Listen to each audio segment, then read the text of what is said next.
شاب يبلغ من العمر 22 سنة مقتولا بالحديقة المحاذية لساحة الساعات 3 بقلب العاصمة.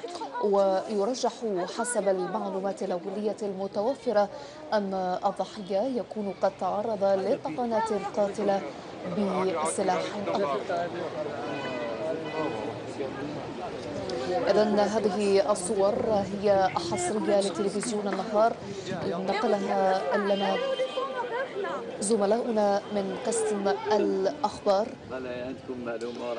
ولحد الآن لم ترد أي معلومات أكثر والتفاصيل حول هذا الحادث الأليم الذي راح ضحيته شاب يبلغ من العمر 22 سنة في انتظار ما ستسفر عنه النتائج الأولية للتحقيق الذي أكيد ستفتح وفتحته مصالح الدرك الوطني وكذلك الأمن الوطني.